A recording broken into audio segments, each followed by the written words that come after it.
All right, this would be my response for the interview question pertaining to the teacher who's been teaching for 20 years and not performing up to standard. For me, what I would do first would be prior to the meeting, looking through the teacher's professional development plan and through the NC teacher evaluation tool from this most recent year. I think that would be some great starting points to discuss goals for the upcoming year. I think once the teacher then entered my office, I would want to, rather than make comments, ask them, like, where do you believe you need to grow? What are your greatest strengths? Almost like having similar to a summative, but more kind of driven towards creating goals for the upcoming year.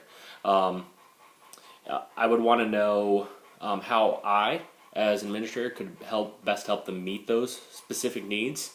Whether it be in the classroom with instructional materials, it could be with professional development. Maybe that teacher feels stuck in their teaching position, like they have nowhere else to go. And from the sounds of it, it may sound that they're stuck or they're in a routine. So I would want to offer maybe some professional development throughout the year. Maybe there's something over the summer in particular. I know myself that personally I have 5 this summer I have to go to, and they're pertaining to leadership. So I think it's more of developing that teacher. I see many teachers that kind of get stuck or kind of plateau. Like I see teachers like the first 4 or 5 years they're progressing.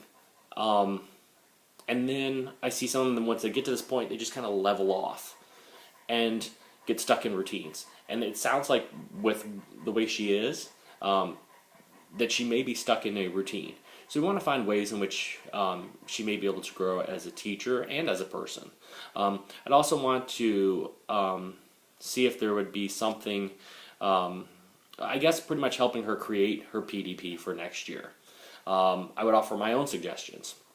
I also believe that within my school, what I want is people who are runners versus walkers. And when I say runners, I mean those individuals who don't need to be asked to take on a task. They're going to take the initiative. They're going to have the go-to. As somebody that's been teaching for 20 years, she has the leadership or the knowledge to be a leader. It's about exhibiting that not only in the classroom but throughout the school. So for me, that's, I think, would be my selling point. Having her tell me what she would like to gain from next year, and then offering my own tidbits of wisdom, and also seeing ways in which she can develop more as a leader. I think it's important that throughout the year, though, to touch base with her and have these critical conversations. And finally, I think that if the interview or this meeting was not going the way it needs to, I think it would be best to part ways. And I think the best way to go about that is saying, if this environment is not what's best for you, then I want to provide you with the opportunity to go somewhere else, and I will do what I can to get you to that place. It's not just, hey, we're cutting you off, that's it. It's more of, let me help you to your own personal well-being. And whether it's being at this school or whether it's being somewhere else, I'll do what I can to make sure that I can get you on the right path. Because it is about the student needs, but it's also about the teacher needs too. And if they're not feeling personal fulfillment at my school, I want to help them so that they can advance themselves.